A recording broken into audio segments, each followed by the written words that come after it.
Punjabi radio 'ਚ ਵੈਸੇ ਸੁਣ ਰਹੇ ਸਾਰੇ ਹੀ ਸਰੋਤਿਆਂ ਨੂੰ ਬਲਵਿੰਦਰ ਕੌਰ ਵੱਲੋਂ ਪਿਆਰ ਭਰੀ ਸਤਿ ਸ਼੍ਰੀ ਅਕਾਲ। ਤੇ ਪ੍ਰੋਗਰਾਮ 'ਚ ਖਬਰ ਤੇ ਨਜ਼ਰ ਪ੍ਰੋਗਰਾਮ ਦੇ ਵਿੱਚ ਸਾਡੇ ਨਾਲ ਹੋਣਗੇ ਬਲਤੇਜ ਪੰਨੂ ਜੀ, ਦੱਸਣਗੇ ਭਾਰਤ ਪੰਜਾਬ ਦੇ ਵਿੱਚ ਕੀ ਕੁਛ ਘਟਨਾਵਾਂ ਵਾਪਰੀਆਂ ਨੇ।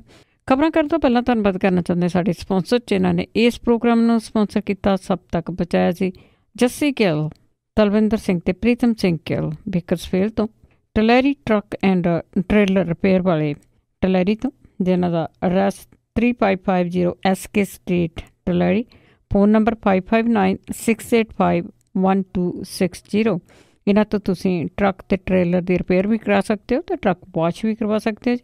ਸੁਰਿੰਦਰ ਸਿੰਘ ਤੇ ਹਰਵਿੰਦਰ ਸਿੰਘ ਜੀ ਸਮਰਾਜੂ ਬਸੇਟੀ ਤੋਂ, ਸਰਬਜੀਤ ਸਿੰਘ ਚੌਹਾਨ ਚੌਕਰ ਟਰਲਿਕ ਤੋਂ, ਸੁੱਚਾ ਸਿੰਘ ਜੀ ਫਰਜ਼ਨੋ, ਬਹਾਦਰ ਸਿੰਘ ਗਿੱਲ ਫਾਵਲਰ, ਸਤਨਾਮ ਸਿੰਘ ਸ਼ੇਰਗਿੱਲ ਸਲਮਾ, ਇਸ਼ਾਨਜੀਤ ਸਿੰਘ ਕਰੋਟੀ ਜੁੱਬਾ ਸਿਟੀ ਤੋਂ, ਗੁਰਦੀਪ ਸਿੰਘ ਪਿਰਦੀ ਕਲੋਬਸ ਖਾਲਸਾ ਇੰਸ਼ੋਰੈਂਸ ਵਾਲੇ ਸਨੋਜ਼ੇ ਤੋਂ, 4082722500 ਉਹਨਾਂ ਦਾ ਫੋਨ ਨੰਬਰ ਹੈ।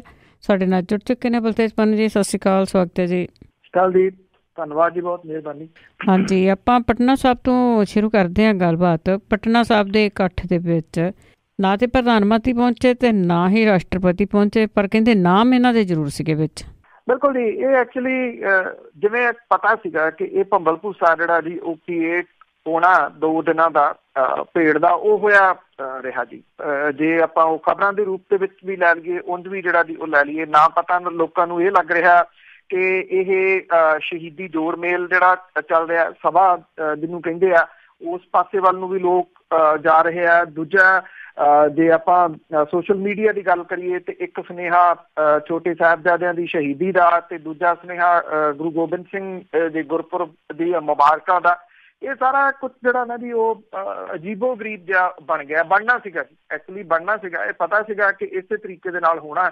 ਸੋ ਇਹਦੇ ਦੌਰਾਨ ਬਿਹਾਰ ਸਰਕਾਰ ਤੇ ਤਖਤ ਪਟਨਾ ਸਾਹਿਬ ਦੇ ਸਾਂਝੇ ਯਤਨਾਂ ਦੇ ਨਾਲ ਮਨਾਇਆ ਗਿਆ ਜੀ ਗੁਰੂ ਗੋਬਿੰਦ ਸਿੰਘ ਦਾ 350 ਸਾਲਾ ਪ੍ਰਕਾਸ਼ ਪੁਰਬ। ਸ਼ਤਾਬਦੀ ਸਮਾਗਮ ਦੇ ਸਾਰ ਭਰ ਚੱਲਣ ਦੇ ਉੱਤੇ ਇਹ ਸ਼ੁਕਰਾਨਾ ਸਮਾਰੋਹ ਸੀਗਾ। ਔਰ ਇਹਦੇ ਆਖਰੀ ਦਿਨ ਜਿਹੜਾ ਜੀ ਪਟਨਾ ਸਾਹਿਬ ਦੇ ਵਿੱਚ ਬਹੁਤ ਵੱਡੀ ਗਿਣਤੀ ਦੇ ਵਿੱਚ ਲੋਕਾਂ ਨੇ ਜਿਹੜਾ ਸੀਗਾ ਸ਼ਰਧਾਲੂਆਂ ਨੇ ਉਹ ਮੱਥਾ ਟੇਕਿਆ। ਇਹਦੇ ਵਿੱਚ ਕਈ ਰਾਜਨੀਤਕ ਸ਼ਖਸੀਅਤਾਂ ਜਿਹੜੀਆਂ ਸੀਗੀਆਂ ਉਹਨਾਂ ਨੇ ਹਾਜ਼ਰੀ ਭਰੀ। ਰਸਮੀ ਤੌਰ ਦੇ ਉੱਤੇ 3 ਦਿਨ ਚੱਲੇ ਇਸ ਸਮਾਗਮ ਦੇ ਵਿੱਚ ਦੇਸ਼ ਵਿਦੇਸ਼ ਤੋਂ ਜਿਹੜੀਆਂ ਸੰਗਤਾਂ ਸਨ ਉਹ ਆਈਆਂ। ਜਿਹੜੇ ਨਾਮ ਸੀਗੇ ਜੀ ਪ੍ਰੋਗਰਾਮ ਜਾਰੀ ਕੀਤਾ ਗਿਆ ਸੀਗਾ ਤਖਤ ਸ਼੍ਰੀ ਪਟਨਾ ਸਾਹਿਬ ਦੀ ਪ੍ਰਬੰਧਕ ਕਮੇਟੀ ਦੇ ਵੱਲੋਂ। ਉਹਦੇ ਵਿੱਚ ਰਾਸ਼ਟਰਪਤੀ ਰਾਮਨਾਥ ਕੋਵਿੰਦ, ਪ੍ਰਧਾਨ ਮੰਤਰੀ ਨਰਿੰਦਰ ਮੋਦੀ, ਕੇਂਦਰੀ ਗ੍ਰਹਿ ਮੰਤਰੀ ਰਾਜਨਾਥ ਸਿੰਘ, ਸਾਬਕਾ ਪੰਜਾਬ ਦੇ ਮੁੱਖ ਮੰਤਰੀ ਪ੍ਰਕਾਸ਼ ਸਿੰਘ ਬਾਦਲ, ਹਰਿਆਣੇ ਦੇ ਮੁੱਖ ਮੰਤਰੀ ਮਨੋਹਰ ਲਾਲ ਖੱਟੜ, ਪੱਛਮੀ ਬੰਗਾਲ ਦੀ ਮੁੱਖ ਮੰਤਰੀ ਮਮਤਾ ਬੈਨਰਜੀ, ਇਹ ਸਾਰਿਆਂ ਦੇ ਨਾਮ ਛਾਪੇ ਗਏ ਸੀ। ਇਹਨਾਂ 'ਚ ਕੋਈ ਉੱਥੇ ਜਿਹੜਾ ਜੀ ਉਹ ਨਹੀਂ ਪਹੁੰਚਿਆ। ਇਹਦਾ ਕੀ ਰੀਜ਼ਨ ਰਿਹਾ? ਰੀਜ਼ਨ ਤਾਂ ਕਿਸੇ ਜਗ੍ਹਾ ਤੋਂ ਕੋਈ ਜਿਹੜਾ ਜੀ ਉਹ ਨਹੀਂ ਮਿਲਿਆ, ਪਰ ਇੰਨਾ ਜ਼ਰੂਰ ਸੀਗਾ ਕਿ ਅਕਾਲੀ ਦਲ ਦੇ ਪ੍ਰਧਾਨ ਸੁਖਬੀਰ ਸਿੰਘ ਬਾਦਲ, ਉਹਨਾਂ ਦੀ ਪਤਨੀ ਹਰਸਿਮਰਤ ਕੌਰ ਬਾਦਲ ਜਿਹੜੇ ਸੀਗੇ ਜੀ ਇੱਥੇ ਜ਼ਰੂਰ ਪਹੁੰਚੇ। ਜਦੋਂ ਸਟੇਜ ਚੱਲ ਰਹੀ ਸੀ ਤਾਂ ਇੱਕ ਥੋੜ੍ਹੀ ਜਿਹੀ ਜਿਹੜੀ ਹੈ ਜੀ ਇੱਦਾਂ ਦੀ ਗੱਲ ਜ਼ਰੂਰ ਵਾਪਰੀ ਕਿ ਤਖਤ ਪਟਨਾ ਸਾਹਿਬ ਦੀ ਪ੍ਰਬੰਧਕ ਕਮੇਟੀ ਦੇ ਪ੍ਰਧਾਨ ਤੇ ਸ਼੍ਰੋਮਣੀ ਗੁਰਦੁਆਰਾ ਪ੍ਰਬੰਧਕ ਕਮੇਟੀ ਦੇ ਸਾਬਕਾ ਪ੍ਰਧਾਨ ਅਵਤਾਰ ਸਿੰਘ ਮੱਕੜ ਹੋਰਾਂ ਨੇ ਸੁਖਬੀਰ ਸਿੰਘ ਬਾਦਲ ਹੋਰਾਂ ਨੂੰ ਸਟੇਜ ਤੋਂ ਹੱਥ ਜੋੜ ਕੇ ਜਿਹੜਾ ਜੀ ਉਹ ਫਤਿਹ ਬੁਲਾਈ। ਔਰ ਸੁਖਬੀਰ ਸਿੰਘ ਬਾਦਲ ਹੋਰਾਂ ਨੇ ਉਹਨਾਂ ਦੀ ਫਤਿਹ ਦਾ ਕੋਈ ਜਵਾਬ ਨਾ ਦਿੱਤਾ, ਮੂੰਹ ਦੂਜੇ ਪਾਸੇ ਨੂੰ ਜਿਹੜਾ ਜੀ ਉਹ ਕਰ ਲਿਆ। ਇਹ ਮੀਡੀਆ ਦੇ ਵਿੱਚ ਚਰਚਾ ਦਾ ਵਿਸ਼ਾ ਜ਼ਰੂਰ ਬਣਿਆ ਜੀ। ਤੇ ਅੱਗੇ ਆਪਾਂ ਰਾਜ ਸਭਾ ਦੀ ਖੜੋਤ ਦੀ ਜੇ ਗੱਲ ਕਰੀਏ ਤਾਂ ਟੁੱਟਣ ਦੇ ਆਸਾਰ। ਉਮੀਦ ਹੈ ਜੀ ਇਸ ਗੱਲ ਦੀ ਕਿ ਜਿਹੜਾ ਸੰਸਦ ਦੇ ਉੱਪਰਲੇ ਸਦਨ ਦੇ ਵਿੱਚ ਜਿਹੜਾ ਚੱਲ ਰਿਹਾ ਜੀ ਇਹਦੀ ਕਾਰਵਾਈ ਬੁਰੀ ਤਰ੍ਹਾਂ ਪ੍ਰਭਾਵਿਤ ਹੋਈ ਆ। ਔਰ ਰਾਜ ਸਭਾ ਦੇ ਵਿੱਚ ਖੜੋਤ ਤੋੜਨ ਦੇ ਵਾਸਤੇ ਸਰਕਾਰ ਤੇ ਵਿਰੋਧੀ ਧਿਰਾਂ ਕਦੀ ਰਾਜੀ ਹੋ ਜਾਂਦੀਆਂ ਨੇ, ਕਦੀ ਜਿਹੜੀਆਂ ਦੀ ਫੇਰ ਰੁੱਸ ਜਾਂਦੀਆਂ ਨੇ। ਰਾਜ ਸਭਾ ਦੀ ਇਸ ਹਫ਼ਤੇ ਬੁੱਧਵਾਰ ਤੋਂ ਮੁੜ ਕੇ ਸ਼ੁਰੂ ਹੋਣ ਵਾਲੀ ਜਿਹੜੀ ਕਾਰਵਾਈ ਆ ਉਹ ਆਮ ਵਾਂਗ ਰਹਿਣ ਦੀ ਉਮੀਦ ਆ, ਕਿਉਂਕਿ ਦੋਵੇਂ ਧਿਰਾਂ ਇਕੱਠੇ ਬਹਿ ਕੇ ਸੰਸਦੀ ਕਾਰਵਾਈ 'ਚ ਆਈ ਖੜੋਤ ਦਾ ਹੱਲ ਕੱਢ ਸਕਦੀਆਂ ਨੇ। ਗੁਜਰਾਤ ਵਿਧਾਨ ਸਭਾ ਚੋਣਾਂ ਦੇ ਵਿੱਚ ਪ੍ਰਧਾਨ ਮੰਤਰੀ ਨਰਿੰਦਰ ਮੋਦੀ ਹੋਰਾਂ ਦੇ ਵੱਲੋਂ ਸਾਬਕਾ ਪ੍ਰਧਾਨ ਮੰਤਰੀ ਡਾਕਟਰ ਮਨਮੋਹਨ ਸਿੰਘ ਹੋਰਾਂ ਖਿਲਾਫ ਪਾਕਿਸਤਾਨ ਨਾਲ ਮਿਲ ਕੇ ਸਾਜ਼ਿਸ਼ ਘੜਨ ਵਾਲੀ ਟਿੱਪਣੀ ਤੋਂ ਕਾਂਗਰਸ ਜਿਹੜੀ ਹੈ ਜੀ ਉਹ ਔਖੀ ਆ। ਔਰ ਪ੍ਰਧਾਨ ਮੰਤਰੀ ਤੋਂ ਇਹਨਾਂ ਟਿੱਪਣੀ ਬਾਰੇ ਮੁਆਫੀ ਜਾਂ ਸਪਸ਼ਟੀਕਰਨ ਮੰਗਿਆ ਜਾ ਰਿਹਾ, ਜਦੋਂ ਕਿ ਸਰਕਾਰ ਇਹਦੇ ਲਈ ਰਾਜ਼ੀ ਨਹੀਂ ਹੈ। ਸੂਤਰ ਦੱਸਦੇ ਆ ਕਿ ਰਾਜ ਸਭਾ ਦੇ ਜਿਹੜੇ ਸਭਾਪਤੀ ਨੇ ਐਮ ਵੈਂਕਈਆ ਨਾਇਡੂ, ਉਹਨੇ ਇਸ ਮੁੱਦੇ ਦੇ ਹੱਲ ਦੇ ਵਾਸਤੇ ਦੋਵਾਂ ਧਿਰਾਂ ਨੂੰ ਇਕੱਠੇ ਬਹਿਣ ਦੇ ਵਾਸਤੇ ਕਿਹਾ। ਸਦਨ ਦੇ ਆਗੂ ਅਰੁਣ ਜੇਤਲੀ ਤੇ ਵਿਰੋਧੀ ਧਿਰ ਦੇ ਆਗੂ ਗੁਲਾਮ ਨਬੀ ਆਜ਼ਾਦ ਵੱਲੋਂ ਵੱਖਰੇ ਵੱਖਰੇ ਤੌਰ ਦੇ ਉੱਤੇ ਵੈਂਕਈਆ ਨਾਇਡੂ ਦੀ ਜਿਹੜੀ ਮੌਜੂਦਗੀ ਦੇ ਵਿੱਚ ਮੀਟਿੰਗਾਂ ਕੀਤੀਆਂ ਗਈਆਂ ਨੇ। ਇੱਕ ਅੱਧੇ ਦਿਨਾਂ 'ਚ ਮੁੜ ਕੇ ਇਕੱਠੇ ਬਹਿਣ ਤੇ ਹੱਲ ਜਿਹੜਾ ਜੀ ਉਹ ਕੱਢਿਆ ਜਾ ਸਕਦਾ। ਕੀ ਕਾਂਗਰਸ ਜਿਹੜੀ ਹੈ ਜੀ ਉਹ ਮੁਆਫੀ ਤੋਂ ਬਿਨਾਂ ਮੰਨ ਜੂਗੀ ਜਾਂ ਜਿਹੜੇ ਤਰੀਕੇ ਦੇ ਨਾਲ ਇਹ ਕਿਹਾ ਜਾ ਰਿਹਾ ਜੀ ਕਿ ਇਹਦਾ ਸਪਸ਼ਟੀਕਰਨ ਦਿੱਤਾ ਜਾਵੇ, ਕੀ ਪ੍ਰਧਾਨ ਮੰਤਰੀ ਜਿਹੜਾ ਜੀ ਇਹਦੇ ਸਪਸ਼ਟੀਕਰਨ ਦੇਣਗੇ, ਇਹਦਾ ਕੁਝ ਵੀ ਜਿਹੜਾ ਨਹੀਂ ਪਤਾ। ਪਰ ਦੋਵੇਂ ਤਰ੍ਹਾਂ ਜਿਹੜੀਆਂ ਜੀ ਉਹ ਕਹਿ ਰਹੀਆਂ ਨੇ ਕਿ ਗੱਲਬਾਤ ਜਿਹੜੀ ਆ ਉਹ ਬਣ ਸਕਦੀ ਹੈ ਤੇ ਗੱਲਬਾਤ ਅਗਾਂਹ ਤੁਰ ਸਕਦੀ ਹੈ ਜੀ। ਤੁਰਨੀ ਚਾਹੀਦੀ ਆ ਜੀ। ਅੱਗੇ ਆਪਾਂ ਗੱਲ ਕਰਦੇ ਹਾਂ ਫਤਿਹਗੜ੍ਹ ਸਾਹਿਬ ਦੇ ਵਿੱਚ ਸੰਗਤਾਂ ਦਾ ਬਹੁਤ ਵੱਡਾ ਇਕੱਠ। ਬਿਲਕੁਲ ਜੀ, ਇਹ ਐਕਚੁਅਲੀ ਸ਼ਹੀਦਾਂ ਦੀ ਧਰਤੀ ਜਿਹੜੀ ਫਤਿਹਗੜ੍ਹ ਸਾਹਿਬ, ਇੱਥੇ ਬਹੁਤ ਵੱਡੀ ਗਿਣਤੀ ਦੇ ਵਿੱਚ ਸੰਗਤ ਜਿਹੜੀ ਹੈ ਜੀ ਉਹ ਪਹੁੰਚੀ। ਹਰ ਵਰ੍ਹੇ ਪਹੁੰਚਦੀ ਹੈ ਦੀ ਜੋੜ ਮੇਲ ਦੇ ਵਾਸਤੇ ਫਤਿਹਗੜ੍ਹ ਸਾਹਿਬ ਦੇ ਵਿੱਚ, ਔਰ ਬੜੇ ਪ੍ਰਬੰਧ ਜਿਹੜੇ ਜੀ ਉਹ ਕੀਤੇ ਗਏ ਆ। ਜਿਹੜੇ ਖਾਸ ਤੌਰ ਦੇ ਉੱਤੇ ਟ੍ਰੈਫਿਕ ਦੇ ਬਾਰੇ ਦੇ ਵਿੱਚ, ਟ੍ਰੈਫਿਕ ਜਿਹੜਾ ਜੀ ਬਹੁਤਾ ਟ੍ਰੈਫਿਕ ਉਹ ਰੋਕਿਆ ਜਾ ਰਿਹਾ। ਜਿਹੜੇ ਫਤਿਹਗੜ੍ਹ ਸਾਹਿਬ ਦੇ ਗੁਰਦੁਆਰੇ ਨੇ ਜੀ ਇਤਿਹਾਸਕ, ਉਹਨਾਂ ਤੋਂ ਥੋੜਾ ਹਟਵਾਂ। ਉਹਦਾ ਕਾਰਨ ਇਹ ਹੈ ਜੀ ਕਿ ਟ੍ਰੈਫਿਕ ਦੇ ਨਾਲ ਕੋਈ ਵਿਘਨ ਜਿਹੜਾ ਉਹ ਨਾ ਪਵੇ। ਬਹੁਤ ਵੱਡੀ ਗਿਣਤੀ ਦੇ ਵਿੱਚ ਲੋਕਾਂ ਨੇ ਜਿਹੜਾ ਜੀ ਇੱਥੇ ਪਹੁੰਚ ਕੇ ਸ਼ਹੀਦਾਂ ਨੂੰ ਸ਼ਰਧਾਂਜਲੀ ਦਿੱਤੀ, ਔਰ ਅੱਜ ਜਿਹੜਾ ਜੀ ਇਹ ਦੂਜਾ ਦਿਨ ਹੋਊਗਾ। ਵੈਸੇ ਇੰਨਾ ਜ਼ਰੂਰ ਆ ਕਿ ਇਹ 26 ਤਰੀਕ ਜਿਹੜੀ ਹੁੰਦੀ ਆ ਇਹ ਜਿਹੜੀ ਸਿਆਸੀ ਕਾਨਫਰੰਸਾਂ ਦੇ ਵਾਸਤੇ ਵੀ ਹੁੰਦੀ ਆ, ਪਰ ਇਸ ਵਾਰੀ ਜਿਹੜਾ ਜੀ ਸਿਆਸੀ ਕਾਨਫਰੰਸਾਂ ਨਹੀਂ ਹੋ ਰਹੀਆਂ। ਇਹਦੇ ਕਰਕੇ ਥੋੜਾ ਇੱਕ ਵੱਖਰਾ ਜਿਹੜਾ ਜੀ ਉਹ ਸਿਨੈਰੀਓ ਇਸ ਜਗ੍ਹਾ ਦੇ ਉੱਤੇ ਨਜ਼ਰ ਆ ਰਿਹਾ, ਕਿਉਂਕਿ ਵੱਡੇ ਵੱਡੇ ਜਿਹੜੇ ਪੰਡਾਲਾਂ ਦੀ ਜਗ੍ਹਾ ਸੀਗੀ ਉਸ ਜਗ੍ਹਾ ਦੇ ਉੱਤੇ ਲੰਗਰ ਜਿਹੜਾ ਲਾਉਣ ਦੇ ਵਾਸਤੇ ਪਿੰਡਾਂ ਥਾਵਾਂ ਦੇ ਤੋਂ ਜਿਹੜੇ ਇਹ ਸਭਾ ਸ਼ੁਰੂ ਹੋਣ ਤੋਂ 1-2 ਦਿਨ ਪਹਿਲਾਂ ਪਹੁੰਚ ਜਾਂਦੇ ਆ, ਉਹਨਾਂ ਨੇ ਜਿਹੜੀ ਜੀ ਇਹ ਜਗ੍ਹਾ ਸਾਰੀਆਂ ਤਕਰੀਬਨ ਜਿਹੜੀਆਂ ਉਹ ਮੱਲ ਲਈਆਂ। ਸ਼ਹੀਦੀ ਜੋੜ ਮੇਲ ਦੇ ਵਾਸਤੇ ਪਿੰਡ ਸਹੇੜੀ ਤੋਂ ਫਤਿਹਗੜ੍ਹ ਸਾਹਿਬ ਦੇ ਵਾਸਤੇ ਨਗਰ ਕੀਰਤਨ ਜਿਹੜਾ ਸੀਗਾ ਜੀ ਉਹ ਕੱਢਿਆ ਗਿਆ, ਜਿਹੜਾ ਹਰ ਵਾਰੇ ਕੱਢਿਆ ਜਾਂਦਾ। ਔਰ ਇਹਦੇ ਨਾਲ ਨਾਲ ਜਿਹੜੇ ਲੰਗਰ ਨੇ ਜੀ ਉਹ ਸਾਰੀਆਂ ਹੀ ਸੜਕਾਂ ਦੇ ਉੱਤੇ ਜਿੰਨੀਆਂ ਫਤਿਹਗੜ੍ਹ ਸਾਹਿਬ ਨੂੰ ਜਾਂਦੀਆਂ ਨੇ ਉਹਨਾਂ ਦੇ ਉੱਤੇ ਥਾਂ ਥਾਂ ਦੇ ਉੱਤੇ ਪਿੰਡਾਂ ਵਾਲਿਆਂ ਦੇ ਵੱਲੋਂ ਜਿਹੜਾ ਜੀ ਉਹ ਲੰਗਰ ਹਰ ਸਾਲ ਲਾਏ ਜਾਂਦੇ ਨੇ। ਅੱਜ ਜਿਹੜਾ ਜੀ ਇਹ ਸਿਖਰ ਦੇ ਉੱਤੇ ਪਹੁੰਚ ਜੂਗਾ। ਖਾਸ ਤੌਰ ਦੇ ਉੱਤੇ ਅੱਜ ਦੀ ਜਿਹੜੀ ਰਾਤ ਦਾ ਸਮਾਂ ਹੈ ਜੀ ਇਹ ਸਿਖਰ ਦੇ ਉੱਤੇ ਹੋਊਗਾ, ਔਰ ਭੜਕੇ ਨਗਰ ਕੀਰਤਨ ਜਿਹੜਾ ਜੀ ਉਹ ਫਤਿਹਗੜ੍ਹ ਸਾਹਿਬ ਦੇ ਵਿੱਚ ਹੋਊਗਾ। ਇਹ ਸਮਝਿਆ ਜਾ ਰਿਹਾ ਜੀ ਕਿ ਅੱਜ ਵੀ ਬਹੁਤ ਵੱਡੀ ਗਿਣਤੀ ਦੇ ਵਿੱਚ ਲੋਕ ਜਿਹੜੇ ਸੰਗਤ ਨੇ ਜੀ ਉਹ ਇੱਥੇ ਪਹੁੰਚੂਗੀ। ਵੈਸੇ ਜਿਹੜੇ ਇੱਥੇ ਹੈ ਨੇ ਜੀ ਰਾਜਪਾਲ ਪੰਜਾਬ ਦੇ, ਉਹਨਾਂ ਨੇ ਵੀ ਹਾਜ਼ਰੀ ਜਿਹੜੀ ਸੀ ਫਤਿਹਗੜ੍ਹ ਸਾਹਿਬ ਦੇ ਵਿੱਚ ਲਵਾਈ।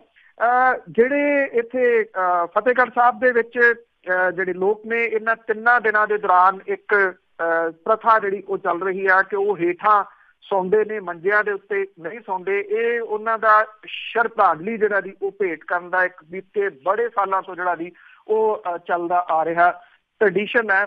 ਔਰ ਇਸ ਜਗ੍ਹਾ ਦੇ ਉੱਤੇ ਸ਼੍ਰੋਮਣੀ ਗੁਰਦੁਆਰਾ ਪ੍ਰਬੰਧਕ ਕਮੇਟੀ ਦੇ ਵੱਲੋਂ ਵੀ ਕਾਫੀ ਪ੍ਰਬੰਧ ਜਿਹੜੇ ਆ ਜੀ ਉਹ ਕੀਤੇ ਗਏ ਆ। ਕਿਸੇ ਕਿਸਮ ਦੀ ਕੋਈ ਮੁਸ਼ਕਲ ਜਿਹੜੀ ਉਹ ਪੇਸ਼ ਨਾ ਆਵੇ। ਪ੍ਰਸ਼ਾਸਨ ਦੇ ਜਿਹੜੇ ਪ੍ਰਬੰਧ ਨੇ ਉਹਨਾਂ ਦੀ ਵੀ ਸ਼ਲਾਘਾ ਜਿਹੜੀ ਉਹ ਕਰਨੀ ਬਣਦੀ ਹੈ। ਕੱਲ ਜਿਹੜਾ ਜਿਸ ਤਰੀਕੇ ਨਾਲ ਦੇਖਿਆ ਗਿਆ ਕਿ ਜਿਵੇਂ ਥਾਂ ਥਾਂ ਦੇ ਉੱਤੇ ਉਹਨਾਂ ਦੇ ਵੱਲੋਂ ਸਟਾਲ ਲਾ ਕੇ ਹਰ ਕਿਸਮ ਦੀ ਜਾਣਕਾਰੀ ਜਿਹੜੀ ਹੈ ਜੀ ਉਹ ਦਿੱਤੀ ਜਾ ਰਹੀ ਆ।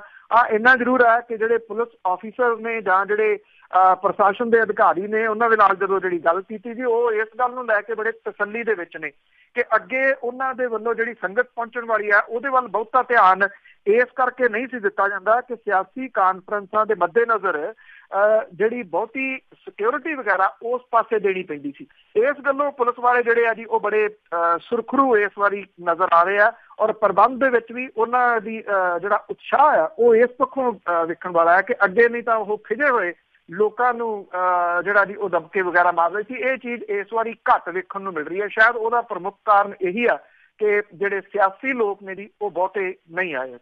ਜੀ ਬਿਲਕੁਲ, ਉਹ ਵੀ ਤਾਂ ਮੇਲਾ ਮਸਾਲਾ ਦੇਖਣ ਜਾਂਦੇ ਆ। ਤੇ ਅੱਗੇ ਆਪਾਂ ਗੱਲ ਕੀਤੀ ਆ ਹੁਣ ਆਪਾਂ ਸਿਆਸੀ ਕਾਨਫਰੰਸਾਂ ਦੀ, ਪਰ ਸਿਮਰਨਜੀਤ ਸਿੰਘ ਮਾਨ ਨੇ ਐਲਾਨ ਕੀਤਾ ਕਿ ਉਸ ਦਾ ਗਰੁੱਪ ਸਿਆਸੀ ਕਾਨਫਰੰਸ ਕਰੇਗਾ। ਬਿਲਕੁਲ ਜੀ, ਇਹ ਐਕਚੁਅਲੀ ਬੇਸ਼ੱਕ ਇਹ ਸਿਮਰਨਜੀਤ ਸਿੰਘ ਮਾਨ ਹੋਰਾਂ ਦੇ ਵੱਲੋਂ ਤਾਂ ਜਿਹੜੀ ਹੈ ਜੀ ਉਹ ਗੱਲ ਨਹੀਂ ਕਹੀ ਗਈ, ਪਰ ਜਿਹੜੇ ਉਹਨਾਂ ਦੇ ਇਹ ਆਗੂ ਨੇ ਉਹਨਾਂ ਨੇ ਇਹ ਗੱਲ ਆਖੀ ਆ ਕਿ ਸਿਮਰਨਜੀਤ ਸਿੰਘ ਮਾਨ ਹੋਰਾਂ ਦਾ ਅਕਾਲੀ ਦਲ ਅੰਮ੍ਰਿਤਸਰ ਜਿਹੜਾ ਜੀ ਉਹ ਅੱਜ ਫਤਿਹਗੜ੍ਹ ਸਾਹਿਬ ਦੇ ਵਿੱਚ ਸ਼ਹੀਦੀ ਜੋੜ ਮੇਲ ਦੇ ਮੌਕੇ ਦੇ ਉੱਤੇ ਹਰ ਕੀਮਤ ਦੇ ਉੱਤੇ ਆਪਣੀ ਸਿਆਸੀ ਕਾਨਫਰੰਸ ਕਰੂਗਾ। ਪਾਰਟੀ ਦੇ ਚੰਡੀਗੜ੍ਹ ਇਕਾਈ ਦੇ ਪ੍ਰਧਾਨ ਨੇ ਜੀ ਗੋਪਾਲ ਸਿੰਘ ਸਿੱਧੂ ਤੇ ਯੂਥ ਵਿੰਗ ਦੇ ਪ੍ਰਧਾਨ ਨੇ ਪ੍ਰਦੀਪ ਸਿੰਘ। ਉਹਨਾਂ ਨੇ ਇੱਕ ਜਾਰੀ ਬਿਆਨ ਦੇ ਵਿੱਚ ਜਿਹੜੀ ਹੈ ਜੀ ਇਹ ਗੱਲ ਕਹੀ ਆ ਕਿ ਸਰਬੱਤ ਖਾਲਸਾ ਦੇ ਵੱਲੋਂ ਥਾਪੇ ਗਏ ਜਥੇਦਾਰਾਂ ਨੇ ਸਿੱਖ ਕੌਮ ਦੇ ਸਿਆਸੀ ਵਜੂਦ ਨੂੰ ਜਿਹੜਾ ਜੀ ਦਰਸਾਉਣ ਦੇ ਵਾਸਤੇ ਕਿਸੇ ਵੀ ਕਾਨਫਰੰਸ ਨੂੰ ਰੱਦ ਕਰਨ ਦਾ ਕੋਈ ਹੁਕਮਨਾਮਾ ਜਾਰੀ ਨਹੀਂ ਕੀਤਾ। ਉਹਨਾਂ ਕਿਹਾ ਕਿ ਅਕਾਲ ਤਖਤ ਦੇ ਜਥੇਦਾਰ ਗੁਰਬਚਨ ਸਿੰਘ ਹੋਰਾਂ ਦੀ ਅਪੀਲ ਦੇ ਉੱਤੇ ਕਾਨਫਰੰਸ ਨਹੀਂ ਕਰ ਰਹੀਆਂ ਕਾਂਗਰਸ, ਭਾਜਪਾ, ਅਕਾਲੀ ਦਲ, ਬਾਦਲ ਤੇ ਆਮ ਆਦਮੀ ਪਾਰਟੀ। ਇਹ ਸਿੱਖਾਂ ਦੀਆਂ ਵਿਰੋਧੀ ਪਾਰਟੀਆਂ ਨੇ, ਕੌਮ ਦੀਆਂ ਵਿਰੋਧੀ ਪਾਰਟੀਆਂ ਨੇ। ਔਰ ਉਹਨਾਂ ਨੇ ਇਹਦੇ ਵਿੱਚ ਪ੍ਰੈਸ ਰਿਲੀਜ਼ ਦੇ ਵਿੱਚ ਦਾਅਵਾ ਕੀਤਾ ਜੀ ਕਿ ਸਿੱਖ ਕੌਮ ਇਹਨਾਂ ਪਾਰਟੀਆਂ ਨੂੰ ਸਵੀਕਾਰ ਹੀ ਨਹੀਂ ਕਰਦੀ। ਉਹਨਾਂ ਨੇ ਕਿਹਾ ਕਿ ਇਸ ਬਿਆਨ ਦੇ ਵਿੱਚ ਕਿ ਅਕਾਲੀ ਦਲ ਅੰਮ੍ਰਿਤਸਰ ਆਪਣੇ ਗਠਨ ਤੋਂ ਲੈ ਕੇ ਹੁਣ ਤੱਕ ਪੰਥਕ ਤੇ ਕੌਮੀ ਸੋਚ ਦਾ ਦ੍ਰਿੜਤਾ ਦੇ ਨਾਲ ਜਿਹੜਾ ਜੀ ਉਹ ਪਾਲਣ ਕਰਦਾ ਰਿਹਾ, ਜਿਹਦੇ ਕਰਕੇ 26 ਦਸੰਬਰ ਨੂੰ ਵੀ ਪਾਰਟੀ ਦੇ ਵੱਲੋਂ ਕਾਨਫਰੰਸ ਇੱਥੇ ਜਿਹੜੀ ਆ ਉਹ ਕੀਤੀ ਜਾਊਗੀ। ਇਹ ਬਿਆਨ ਜਿਵੇਂ ਮੈਂ ਦੱਸਿਆ ਕਿ ਚੰਡੀਗੜ੍ਹ ਦੇ ਨੇਤਾਵਾਂ ਦੇ ਨਾਮ ਦੇ ਥੱਲੇ ਪ੍ਰੈਸ ਨੂੰ ਜਾਰੀ ਹੋਇਆ। ਇਹਦੇ ਉੱਤੇ ਅਜੇ ਤੱਕ ਕੋਈ ਪ੍ਰਤੀਕਰਮ ਜਿਹੜਾ ਜੀ ਉਹ ਸਿਮਰਜੀਤ ਸਿੰਘ ਮਾਨ ਹੋਰਾਂ ਦਾ ਨਹੀਂ ਆਇਆ, ਨਾ ਇਹਨੂੰ ਜਿਹੜਾ ਇਹਦੇ ਉੱਤੇ ਪ੍ਰਤੀਕਰਮ ਹੈ ਸਰਬੱਤ ਖਾਲਸਾ ਦੇ ਵਿੱਚ ਥਾਪੇ ਗਏ ਜਿਹੜੇ ਮੁਤਵਾਜ਼ੀ ਜਥੇਦਾਰ ਨੇ ਉਹਨਾਂ ਦੇ ਵੱਲੋਂ ਹੀ ਕੋਈ ਆਇਆ। ਤਾਂ ਵੇਖਣ ਵਾਲੀ ਜਿਹੜੀ ਇਹਦੀ ਗੱਲ ਬੜੀ ਇੰਟਰਸਟਿੰਗਲੀ ਇਹ ਹੋਊਗੀ ਕਿ ਜਿੱਥੇ ਬਹੁਤੀਆਂ ਸਿਆਸੀ ਪਾਰਟੀਆਂ ਜਿਹੜੀਆਂ ਉਹ ਇਸ ਗੱਲ ਤੋਂ ਪਿੱਛੇ ਹਟ ਗਈਆਂ ਕਿ ਜਿਹਨੂੰ ਆਮ ਆਦਮੀ ਪਾਰਟੀ ਨੇ ਪਹਿਲਾਂ ਸ਼ੁਰੂਆਤ ਕੀਤੀ ਸੀ, ਬਾਅਦ ਦੇ ਵਿੱਚ ਇੱਕ ਆਦੇਸ਼ ਜਿਹੜਾ ਸੀਗਾ ਜੀ ਉਹ ਅਕਾਲ ਤਖਤ ਤੋਂ ਗੁਰਬਚਨ ਸਿੰਘ ਹੋਰਾਂ ਨੇ ਦੇ ਦਿੱਤਾ। ਉਹਦੇ ਤੋਂ ਬਾਅਦ ਕਾਂਗਰਸ ਤੇ ਅਕਾਲੀ ਦਲ ਵੀ ਪਿੱਛੇ ਹਟ ਗਿਆ। ਬੀਜੇਪੀ ਆਪਣੇ ਤੌਰ ਦੇ ਉੱਤੇ ਕੋਈ ਵੀ ਜਿਹੜੀ ਹੈ ਜੀ ਉਹ ਸਿਆਸੀ ਕਾਨਫਰੰਸ ਨਹੀਂ ਕਰਦੀ ਇਸ ਜਗ੍ਹਾ ਦੇ ਉੱਤੇ। ਉਹ ਅਕਾਲੀ ਦਲ ਦੇ ਨਾਲ ਜ਼ਰੂਰ ਹੁੰਦੀ ਹੈ, ਇਸ ਕਰਕੇ ਉਹਨੂੰ ਉਹਦੇ ਨਾਲ ਸ਼ਾਮਲ ਨਹੀਂ ਕੀਤਾ ਜਾ ਸਕਦਾ। ਜੇ ਉਹਨੇ ਕਾਨਫਰੰਸ ਅਕਾਲੀ ਦਲ ਨੇ ਕੀਤੀ ਤੇ ਉਹ ਜਾ ਕੇ ਜਿਹੜਾ ਜੀ ਉੱਥੇ ਬਹਿ ਜਾਂਦੇ ਨੇ। ਜਦੋਂ ਬਾਕੀ ਸਿਆਸੀ ਪਾਰਟੀਆਂ ਪਿੱਛੇ ਹਟ ਗਈਆਂ ਨੇ ਤੇ ਅਕਾਲੀ ਦਲ ਅੰਮ੍ਰਿਤਸਰ ਜਿਹੜਾ ਜੀ ਉਹ ਸਿਆਸੀ ਕਾਨਫਰੰਸ ਇੱਥੇ ਕਰਨ ਦੇ ਵਾਸਤੇ ਬਜਟ ਜਾਪਦਾ ਹੈ। ਦਿਨ ਦੇ ਸਮੇਂ ਜਿਹੜਾ ਜੀ ਉਹ ਪਤਾ ਲੱਗੂਗਾ ਕਿ ਜੇ ਤਾਂ ਮੁਤਵਾਜ਼ੀ ਜਥੇਦਾਰ ਜਿਹੜੇ ਨੇ ਉਹ ਵੀ ਇਸੇ ਤਰ੍ਹਾਂ ਦਾ ਕੋਈ ਬਿਆਨ ਜਾਂ ਸੰਦੇਸ਼ ਜਿਹੜਾ ਉਹ ਦੇ ਦਿੰਦੇ ਆ, ਇਹ ਰੁਕ ਸਕਦੀ ਆ। ਨਹੀਂ ਤਾਂ ਅਦਰਵਾਈਜ਼ ਜੇ ਬਾਕੀ ਸਿਆਸੀ ਪਾਰਟੀਆਂ ਨੇ ਪਹਿਲ ਕੀਤੀ ਆ ਤਾਂ ਵੇਖਿਆ ਜਾਵੇ ਤਾਂ ਇਹੋ ਜਿਹੇ ਜਿਹੜੇ ਸਮਾਗਮ ਨੇ ਜਿਹੜੇ ਖਾਸ ਤੌਰ ਦੇ ਉੱਤੇ ਸ਼ਹੀਦੀ ਸਮਾਗਮ ਨੇ, ਚਾਹੇ ਇਹ ਹੋਵੇ ਚਾਹੇ 40 ਮੁਕਤਿਆਂ ਦੀ ਯਾਦ ਵਾਲਾ ਮਾਘੀ ਮੇਲਾ ਜਿਹੜਾ ਜੀ ਉਹ ਹੋਵੇ, ਇਸ ਮੌਕੇ ਦੇ ਉੱਤੇ ਸਿਆਸੀ ਕਾਨਫਰੰਸਾਂ ਜਿਹੜੀਆਂ ਜੀ ਇਹ ਨਹੀਂ ਹੋਣੀਆਂ ਚਾਹੀਦੀਆਂ। ਇਹ ਆਮ ਲੋਕਾਂ ਦੀ ਵੱਡੀ ਰਾਏ ਹੈ ਜੀ। ਜੀ ਬਿਲਕੁਲ, ਇਹ ਦਿਨ ਆ ਜਿਹੜੇ ਬੜੇ ਸੰਜੀਦਗੀ ਵਾਲੇ ਆ। ਤੇ ਅੱਗੇ ਆਪਾਂ ਪੁਲਿਸ ਦੀ ਗੱਲ ਕਰਦੇ ਹਾਂ। ਉਹਨਾਂ ਨੇ 10,000 ਸਮਗਲਰ ਜੇਲ੍ਹਾਂ 'ਚ ਡੱਕੇ। ਜੀ ਜਦੋਂ 2014 ਦੀਆਂ ਚੋਣਾਂ ਹੋਈਆਂ ਨੇ ਤਾਂ ਉਦੋਂ ਇਹ ਮੁੱਦਾ ਡਰੱਗ ਵਾਲਾ ਬਹੁਤ ਵੱਡਾ ਮੁੱਦਾ ਬਣ ਕੇ ਉਭਰਿਆ ਔਰ ਆਮ ਆਦਮੀ ਪਾਰਟੀ 4 ਸੀਟਾਂ ਜਿਹੜੀਆਂ ਜੀ ਉਹ ਜਿੱਤ ਗਈ ਸੀ। ਉਦੋਂ ਬਾਅਦ ਸਰਕਾਰ ਜਿਹੜੀ ਜੀ ਉਹ ਅਕਾਲੀ ਦਲ ਬੀਜੇਪੀ ਦੀ ਉਹਨਾਂ ਨੂੰ ਚੇਤਾ ਆਇਆ ਡਰੱਗ ਵਾਲਾ ਮੁੱਦਾ ਔਰ ਫਿਰ ਉਦੋਂ ਧੜਾ ਧੜ ਜਿਹੜੀਆਂ ਜੀ ਉਹ ਗ੍ਰਿਫਤਾਰੀਆਂ ਕੀਤੀਆਂ ਗਈਆਂ ਸੀਗੀਆਂ। ਨਸ਼ਾ ਕਰਨ ਵਾਲੇ ਨਸ਼ੇੜੀ ਟਾਈਪ ਦੇ ਲੋਕ ਜਿਹੜੇ ਸੀ ਉਹ ਫੜ ਕੇ ਜੇਲ੍ਹੀ ਦਿੱਤੇ ਗਏ ਔਰ ਇਹ ਆਖਿਆ ਗਿਆ ਕਿ ਸਰਕਾਰ ਬਹੁਤ ਸਖਤ ਹੈ। ਹੁਣ ਲੱਗਦਾ ਜੀ ਕਿ ਡਰੱਗਸ ਦੇ ਮੁੱਦੇ ਦੇ ਉੱਤੇ ਨੰਬਰ ਗੇਮ ਜਿਹੜੀ ਆ ਜੀ ਉਹ ਚੱਲ ਰਹੀ ਆ ਤੇ ਮੌਜੂਦਾ ਸਰਕਾਰ ਵੀ ਉਹਦੇ ਵਿੱਚ ਸ਼ਾਮਲ ਹੁੰਦੀ ਦਿਸਦੀ ਆ। ਜੇ ਆਪਾਂ ਪਿਛਲੇ ਸਰਕਾਰ ਵਾਲੇ ਨਸ਼ਿਆਂ ਦੇ ਮਾਮਲੇ 'ਚ ਅੰਕੜਿਆਂ ਦੀ ਗੱਲ ਕਰੀਏ ਤਾਂ ਪਿਛਲੀ ਜਿਹੜੀ ਸਰਕਾਰ ਸੀ ਬਾਦਲ ਸਰਕਾਰ ਇਸ ਮੁੱਦੇ ਦੇ ਉੱਤੇ ਉਹ ਪਛਾੜਨ ਦੇ ਰਾਹ ਜਿਹੜਾ ਜੀ ਉਹ ਪਈ ਲੱਗਦੀ ਆ। ਪੰਜਾਬ ਪੁਲਿਸ ਦੇ ਅੰਕੜੇ ਦੱਸਦੇ ਆ ਕਿ ਡਰੱਗਸ ਦੇ ਨਾਲ ਜੁੜੇ ਮਾਮਲਿਆਂ ਦੇ ਵਿੱਚ 10,000 ਤੇ 43 ਡਰੱਗ ਤਸਕਰ ਜਿਹੜੇ ਆ ਉਹ ਗ੍ਰਿਫਤਾਰ ਕੀਤੇ ਗਏ ਆ। ਦੂਜੇ ਪਾਸੇ ਨਾਰਕੋਟਿਕਸ ਕੰਟਰੋਲ ਬਿਊਰੋ ਜਿਹੜਾ ਜੀ ਉਹਨੇ ਪਿਛਲੇ ਦਿਨੀ ਇਹ ਇਸ਼ਾਰਾ ਕੀਤਾ ਸੀਗਾ ਕਿ ਪੰਜਾਬ ਦੇ ਵਿੱਚੋਂ ਡਰੱਗ ਖਤਮ ਨਹੀਂ ਹੋਈ, ਸਿਰਫ ਮਹਿੰਗੀ ਹੋਈ ਹੈ। ਨਸ਼ੇੜੀਆਂ ਤੱਕ ਕਿਸੇ ਨਾ ਕਿਸੇ ਢੰਗ ਦੇ ਨਾਲ ਡਰੱਗ ਜਿਹੜੀ ਆ ਉਹ ਪਹੁੰਚ ਰਹੀ ਹੈ। ਪੁਲਿਸ ਦੇ ਅੰਕੜੇ ਦੱਸਦੇ ਆ ਕਿ ਇਸ ਸਾਲ 30 ਸਤੰਬਰ ਤੱਕ NDPS ਐਕਟ ਦੇ ਤਹਿਤ 8700 ਤੇ 84 FIR ਕੱਟ ਕੇ 10,043 ਡਰੱਗ ਤਸਕਰ ਗ੍ਰਿਫਤਾਰ ਕੀਤੇ ਜਾ ਚੁੱਕੇ ਆ। 12 ਮਹੀਨਿਆਂ ਦੇ ਦੌਰਾਨ ਕੈਪਟਨ ਸਰਕਾਰ ਡਰੱਗ ਮਾਮਲੇ ਦੇ ਵਿੱਚ ਅੰਕੜਿਆਂ ਦੇ ਆਧਾਰ ਦੇ ਉੱਤੇ ਪਿਛਲੀ ਸਰਕਾਰ ਨੂੰ ਪਛਾੜਨ ਦੀ ਦੌੜ ਦੇ ਵਿੱਚ ਜਿਹੜੀ ਆ ਜੀ ਉਹ ਲੱਗੀ ਹੋਈ ਆ। ਔਰ ਸਾਲ 14 ਦੇ ਵਿੱਚ ਪੰਜਾਬ ਪੁਲਿਸ ਨੇ NDPS ਐਕਟ ਦੇ ਤਹਿਤ 14,482 FIR ਕੱਟ ਕੇ 17,000 ਦੇ ਕਰੀਬ ਡਰੱਗ ਤਸਕਰ ਜਿਹੜੇ ਗ੍ਰਿਫਤਾਰ ਕਰਕੇ ਇਸ ਮਾਮਲੇ ਦੇ ਵਿੱਚ ਨਵਾਂ ਰਿਕਾਰਡ ਸਥਾਪਿਤ ਕੀਤਾ ਸੀਗਾ। ਬਾਦਲ ਸਰਕਾਰ ਨੇ ਆਪਰੇਸ਼ਨ ਜਿਹੜਾ ਜੀ ਇਹ ਜਾਰੀ ਰੱਖਿਆ ਹੈ 2005 ਦੇ ਵਿੱਚ 15 ਦੇ ਵਿੱਚ ਮਾਫ ਕਰਨਾ NDPS ਐਕਟ ਦੇ ਤਹਿਤ 10,178 FIR ਕੱਟ ਕੇ 12,183 ਡਰੱਗ ਤਸਕਰ ਗ੍ਰਿਫਤਾਰ ਕੀਤੇ ਸੀਗੇ। ਔਰ ਇਹਦੇ ਦੌਰਾਨ ਰੌਲਾ ਜਿਹੜਾ ਜੀ ਪੈ ਗਿਆ ਕਿ SHO ਤੇ ਹੋਰ ਅਧਿਕਾਰੀਆਂ ਨੇ ਨੰਬਰ ਗੇਮ ਦੇ ਆਧਾਰ ਦੇ ਉੱਤੇ ਛੋਟੇ ਮੋਟੇ ਨਸ਼ੇੜੀਆਂ ਦੇ ਵਿਰੁੱਧ ਜਿਹੜਾ ਜੀ ਉਹ ਕੇਸ ਦਰਜ ਕਰਕੇ ਨਸ਼ਿਆਂ ਤੋਂ ਪੀੜਤ ਪਰਿਵਾਰਾਂ ਦੀ ਬਿਪਤਾ ਜਿਹੜੀ ਹੈ ਜੀ ਉਹ ਖੜੀ ਕਰਤੀ ਸੀਗੀ। ਹੁਣ ਇਹੀ ਕੁਝ ਜਿਹੜਾ ਜੀ ਉਹ ਪੰਜਾਬ ਦੇ ਵਿੱਚ ਫਿਰ ਚੱਲ ਪਿਆ। ਜਿਹੜੇ ਪਹਿਲਾਂ ਹੀ ਜਿਹੜੇ ਡਰੱਗ ਦੇ ਉੱਤੇ ਲੱਗੇ ਹੋਏ ਨੇ ਉਹ ਤਾਂ ਪਹਿਲਾਂ ਹੀ ਮਾਨਸਿਕ ਤੌਰ ਦੇ ਉੱਤੇ ਤੁਸੀਂ ਕਹਿ ਲਓ ਕਿ ਕਮਜ਼ੋਰ ਹੋ ਗਏ। ਜਿਹੜੇ ਡਰੱਗ ਤੇ ਲੱਗ ਗਏ ਉਹਨਾਂ ਨੂੰ ਹੀ ਫੜ ਕੇ ਜਿਹੜਾ ਜੀ ਫਿਰ ਇੱਕ ਵਾਰੀ ਅੰਦਰ ਦਿੱਤਾ ਜਾ ਰਿਹਾ। ਪੰਜਾਬ ਪੁਲਿਸ ਨੇ ਇਸ ਸਾਲ 30 ਸਤੰਬਰ ਤੱਕ 113 kilo heroin, 13 kilo smack, 108 kilo ਚਰਸ ਜਿਹੜੀ ਹੈ ਜੀ ਉਹ ਬਰਾਮਦ ਕੀਤੀ ਹੈ, ਜਿਹੜਾ ਇਸ ਪਾਸੇ ਵੱਲ ਵੀ ਇਸ਼ਾਰਾ ਕਰਦਾ ਹੈ ਕਿ ਜਿਹੜੀ ਸਮਗਲਿੰਗ ਥਰੂ ਪੰਜਾਬ ਦੇ ਹੋ ਰਹੀ ਹੈ ਉਹ ਕਿਤੇ ਵੀ ਰੁਕੀ ਨਹੀਂ। ਜੀ ਇਹ ਦੱਸਦੇ ਕਿ ਮਹਿੰਗੀ ਹੋਈ ਆ ਉਹ ਰੁਕੀ ਨਹੀਂ। ਤੇ ਅੱਗੇ ਆਪਾਂ ਗੱਲ ਕਰਦੇ ਹਾਂ, ਕਈ ਵਾਰੀ ਇਸ ਤਰ੍ਹਾਂ ਦੇ ਪਹਿਲੇ ਸਰਕਾਰ ਦੇ ਬਿਆਨ ਆਉਂਦੇ ਸੀ ਕਿ ਅਸੀਂ ਬੱਸਾਂ ਪਾਣੀ ਦੇ ਵਿੱਚ ਚਲਾਉਣੀਆਂ ਆ, ਪਣਡੁੱਬੀਆਂ ਚਲਾਉਣੀਆਂ, ਪਰ ਇੱਕ ਹੋਰ ਹੀ ਨਵੀਂ ਗੱਲ ਸੁਣੀ ਹੈ ਕਿ ਬਿਆਸ ਦਰਿਆ ਦੇ ਵਿੱਚ 10 ਮਗਰਮੱਛ ਛੱਡੇ। ਬਿਲਕੁਲ ਜੀ, ਪੰਜਾਬ ਸਰਕਾਰ ਦੇ ਜੰਗਲੀ ਜੀਵ ਤੇ ਜੰਗਲਾਤ ਵਿਭਾਗ ਦੇ ਵੱਲੋਂ ਜੀ ਬਿਆਸ ਦਰਿਆ ਦੇ ਵਿੱਚ 10 ਮਗਰਮੱਛ ਜਿਹੜੇ ਆ ਉਹ ਲਿਆ ਕੇ ਛੱਡੇ ਗਏ ਆ। ਇਹਨਾਂ ਨੂੰ ਇਸ ਇਲਾਕੇ ਨੂੰ ਜਿਹੜਾ ਜੀ ਮਗਰਮੱਛਾਂ ਦੀ ਰੱਖ ਦੇ ਵਜੋਂ ਵਿਕਸਿਤ ਜਿਹੜਾ ਜੀ ਉਹ ਵਿਭਾਗ ਕਰਨਾ ਚਾਹੁੰਦਾ ਹੈ। ਜਿਹੜੇ ਇਲਾਕੇ ਦੇ ਕਿਸਾਨ ਆ ਇਸ ਏਰੀਏ ਦੇ ਜੀ ਉਹ ਇਹਦਾ ਵਿਰੋਧ ਕਰ ਰਹੇ ਆ। ਜੰਗਲਾਤ ਵਿਭਾਗ ਦੇ ਵੱਲੋਂ ਪਾਣੀ ਦੇ ਜਿਹੜੇ ਜੀਵ ਨੇ ਇਹ ਮਗਰਮੱਛ ਘੜਿਆਲ ਕਹਿੰਦੇ ਜਿਹਨੂੰ ਜੀ ਬਿਆਸ ਦਰਿਆ ਦੇ ਛੱਡੇ ਗਏ ਨੇ ਲਿਆ ਕੇ, ਔਰ ਇਹ ਪਿੰਡ ਗਗੜੇਵਾਲ ਦੇ ਨੇੜੇ ਆ। ਜਿਹੜਾ ਜੰਗਲੀ ਜੀਵ ਵਿਭਾਗ ਹੈ ਉਹਦੇ ਵੱਲੋਂ ਇਹ ਜਿਹੜੇ ਮਗਰਮੱਛ ਨੇ ਜੀ WWF ਜਥੇਬੰਦੀ ਦੀ ਮਦਦ ਦੇ ਨਾਲ ਮੱਧ ਪ੍ਰਦੇਸ਼ ਦੀ ਚੰਬਲ ਨਦੀ ਚੋਂ ਲਿਆਂਦੇ ਗਏ ਆ। ਇਹ 3 ਸਾਲ ਦੇ ਬੱਚੇ ਜਿਹੜਾ ਜੀ ਉਹ ਦੱਸੇ ਜਾਂਦੇ ਆ। ਇਹਨਾਂ ਦੇ ਵਿੱਚ 7 ਮਾਦਾ ਤੇ 3 ਨਰ ਜਿਹੜੇ ਨੇ ਇਹਨਾਂ ਨੂੰ ਛੱਤਬੀੜ ਚਿੜੀਆ ਦੇ ਵਿੱਚ ਰੱਖਿਆ ਗਿਆ। ਹੁਣ ਬਿਆਸ ਦਰਿਆ ਦੇ ਵਿੱਚ ਲਿਆ ਕੇ ਛੱਡ ਦਿੱਤਾ ਗਿਆ। ਇਹ ਕਿਹਾ ਕਿ ਇਹਨਾਂ ਨੂੰ ਜਵਾਨ ਹੋਣ ਦੇ ਵਿੱਚ 10 ਸਾਲ ਲੱਗਣਗੇ। 30 ਸਾਲ ਦੇ ਕਰੀਬ ਜਿਹੜੀ ਹੈ ਜੀ ਉਮਰ ਹੁੰਦੀ ਹੈ ਮਗਰਮੱਛ ਦੀ ਤਕਰੀਬਨ, ਔਰ ਇਹ ਛੋਟੀਆਂ ਮੱਛੀਆਂ ਜਿਹੜੀਆਂ ਉਹ ਖਾਂਦੇ ਆ। ਔਰ ਇਹ ਵੀ ਦੱਸਿਆ ਜੀ ਕਿ ਇਹ ਯੋਜਨਾ 2007 ਦੇ ਵਿੱਚ ਬਣੀ ਸੀ, ਕਿਉਂਕਿ ਬਿਆਸ ਦਰਿਆ ਦਾ ਹੇਠਲੇ ਵਹਾਅ ਵੱਲ ਦਾ ਇਹ ਇਲਾਕਾ ਜਿਹੜਾ ਇਹਨਾਂ ਦੇ ਵਾਸਤੇ ਸੁਰੱਖਿਅਤ ਰੱਖ ਜਿਹੜਾ ਉਹ ਬਣ ਸਕਦਾ ਹੈ। ਸਤਲੁਜ ਤੇ ਰਾਵੀ ਦਰਿਆਵਾਂ ਦੇ ਵਿੱਚ ਜ਼ਿਆਦਾ ਥਾਵਾਂ ਦੇ ਉੱਤੇ ਬੰਨ੍ਹ ਹੋਣ ਕਰਕੇ ਦਰਿਆ ਦਾ ਕੁਦਰਤੀ ਵਹਾਅ ਤੇ ਰੁੱਖ ਜਿਹੜਾ ਜੀ ਉਹ ਬਦਲ ਚੁੱਕਾ ਹੈ, ਜਿਹਦੇ ਕਰਕੇ ਇਹਨਾਂ ਨੂੰ ਬਿਆਸ ਦਰਿਆ ਦੇ ਵਿੱਚ ਲਿਆ ਕੇ ਛੱਡਣ ਦਾ ਫੈਸਲਾ ਕੀਤਾ ਗਿਆ ਸੀਗਾ। ਕਿਉਂਕਿ ਇਹ ਇਸ ਜਗ੍ਹਾ ਦੇ ਉੱਤੇ ਦਰਿਆ ਦਾ ਜਿਹੜਾ ਕੁਦਰਤੀ ਰੁੱਖ ਤੇ ਵਹਾਅ ਜਿਹੜਾ ਉਹ ਬਹਾਲ ਹੈ।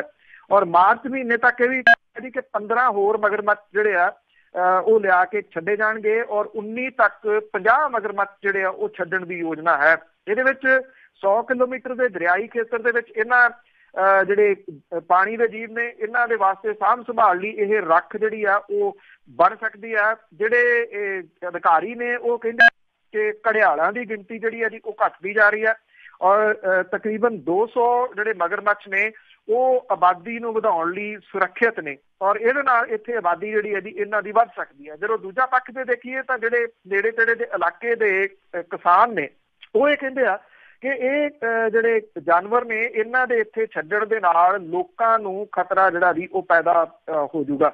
ਉਹ ਇਹ ਕਹਿੰਦੇ ਆ ਕਿ ਆਮ ਲੋਕਾਂ ਤੇ ਜਿਹੜੇ ਉਹਨਾਂ ਦੇ ਪਸ਼ੂ ਰੱਖੇ ਹੋਏ ਆ ਉਹਨਾਂ ਨੂੰ ਵੀ ਇਹਨਾਂ ਤੋਂ ਜਿਹੜਾ ਜੀ ਉਹ ਖਤਰਾ ਪੈਦਾ ਹੋ ਜਾਊਗਾ। ਜਿਹੜੇ ਵਿਭਾਗ ਦੇ ਅਧਿਕਾਰੀ ਨੇ ਜੀ ਉਹ ਪਿੰਡਾਂ ਥਾਵਾਂ ਦੇ ਉੱਤੇ ਲੋਕਾਂ ਨੂੰ ਸਮਝਾਉਂਦੇ ਫਿਰਦੇ ਨੇ ਜੀ ਕਿ ਇਹ ਜਿਹੜੇ ਮਗਰਮੱਛ ਨੇ ਜਿਹੜੇ ਘੜਿਆਲ ਛੱਡੇ ਗਏ ਆ ਇਹ ਲੋਕਾਂ ਦੇ ਵਾਸਤੇ ਖਤਰਨਾਕ ਨਹੀਂ ਗੇ, ਪਰ ਲੋਕ ਜਿਹੜੇ ਉਹ ਮੰਨ ਨਹੀਂ ਰਹੇ ਇਸ ਗੱਲ ਨੂੰ। ਉਹ ਕਹਿੰਦੇ ਆ ਕਿ ਉਹਨਾਂ ਦੇ ਵਾਸਤੇ ਕੱਲੇ ਵੀ ਆਉਣਾ ਜਿਹੜਾ ਜੀ ਔਖਾ ਹੋ ਜਾਊਗਾ ਜਦੋਂ ਖਾਸ ਤੌਰ ਦੇ ਉੱਤੇ ਇਹ ਵੱਡੇ ਹੋ ਜਾਣ। ਜੀ ਬਿਲਕੁਲ, ਕਈ ਤਾਂ ਬਹੁਤ ਖਤਰਨਾਕ ਹੁੰਦੇ ਆ। ਤੇ ਅੱਗੇ ਆਪਾਂ ਬੈਂਕਾਂ ਦੀ ਜੇ ਗੱਲ ਕਰੀਏ ਤਾਂ ਵੱਡੇ ਡਿਫਾਲਟਰਾਂ ਤੇ ਸ਼ਿਕੰਜਾ ਕੱਸਿਆ ਜਾਵੇਗਾ।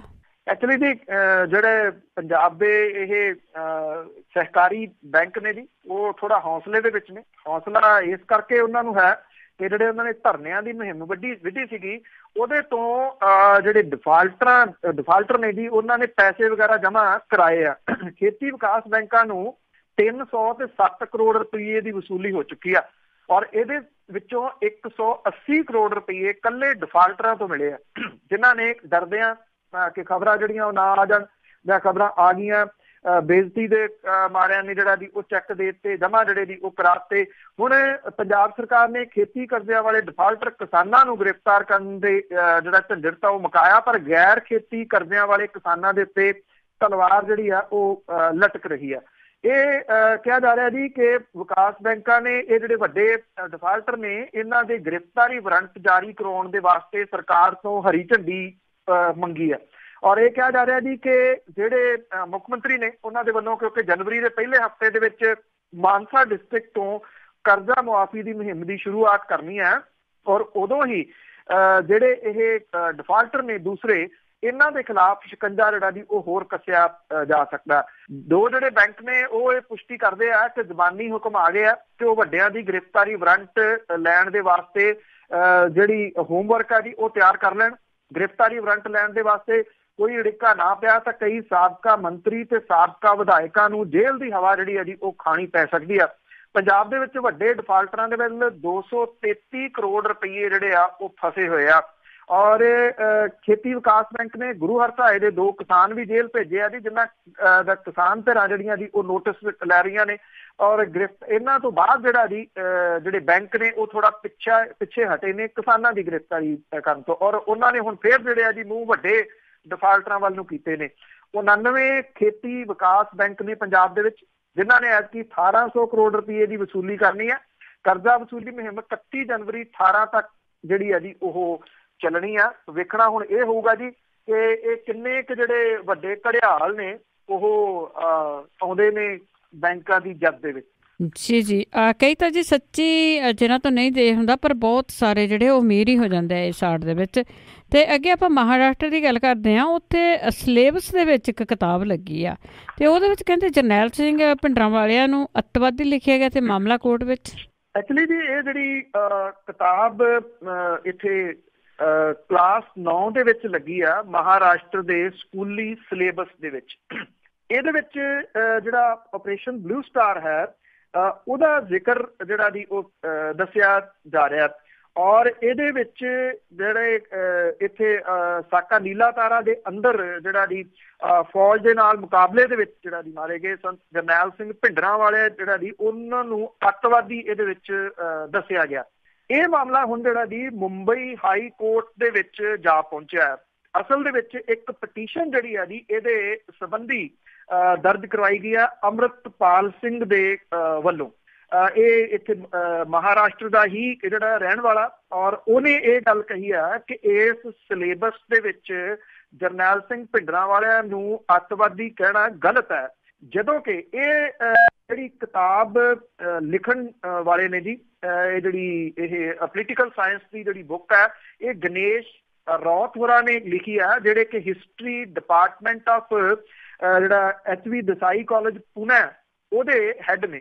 ਔਰ ਉਹਨਾਂ ਨੇ ਇਹ ਕਿਹਾ ਜੀ ਕਿ ਇਹ ਜਿਹੜਾ ਡਰਾਫਟ ਪ੍ਰਪੇਅਰ ਕੀਤਾ ਇਹਦੇ ਵਿੱਚ 30 ਐਕਸਪਰਟ ਜਿਹੜੇ ਨੇ ਉਹਨਾਂ ਦੇ ਰਾਏ ਜਿਹੜੀ ਹੈ ਜੀ ਉਹ ਲੈ ਕੇ, ਉਹਨਾਂ ਦੀ ਲਿਖਤਾਂ ਜਿਹੜੀਆਂ ਲੈ ਕੇ ਫਿਰ ਇਹਨੂੰ ਉਹਨਾਂ ਨੇ ਪਬਲਿਸ਼ ਕੀਤਾ। ਉਹਨਾਂ ਨੇ ਆਪਣੇ ਤੌਰ ਦੇ ਉੱਤੇ ਪਬਲਿਸ਼ ਨਹੀਂ ਕਰਤਾ। ਇਹਦੇ ਵਿੱਚ ਇਹ ਵੀ ਹਵਾਲਾ ਜਿਹੜਾ ਜੀ ਦਿੱਤਾ ਗਿਆ ਕਿ ਜਿਹੜਾ ਇੱਕ ਵਾਈਟ ਪੇਪਰ ਜਾਰੀ ਕੀਤਾ ਸੀਗਾ ਸਰਕਾਰ ਨੇ ਜੂਨ 2, 1984 ਜਦੋਂ ਇੰਦਰਾ ਗਾਂਧੀ ਹੋਰਾਂ ਨੇ ਐਡਰੈਸ ਕੀਤਾ ਨੇਸ਼ਨ ਨੂੰ, ਉਦੋਂ ਔਰ ਉਸ ਤੋਂ ਬਾਅਦ ਜਿਹੜਾ ਵਾਈਟ ਪੇਪਰ ਜਾਰੀ ਹੋਇਆ ਉਹਦਾ ਹਵਾਲਾ ਜਿਹੜਾ ਜੀ ਦੇ ਕੇ ਇਹ ਕਿਤਾਬ ਜਿਹੜੀ ਹੈ ਉਹ ਉਹਦੇ ਵਿੱਚ ਇਹ ਇੱਕ ਲੈਸਨ ਜਿਹੜਾ ਜੀ, ਪੂਰੀ ਕਿਤਾਬ ਨਹੀਂ ਇੱਕ ਲੈਸਨ ਹੈ, ਉਹ ਜਿਹੜਾ ਇਹਦੇ ਵਿੱਚ ਪਬਲਿਸ਼ ਕੀਤਾ ਗਿਆ।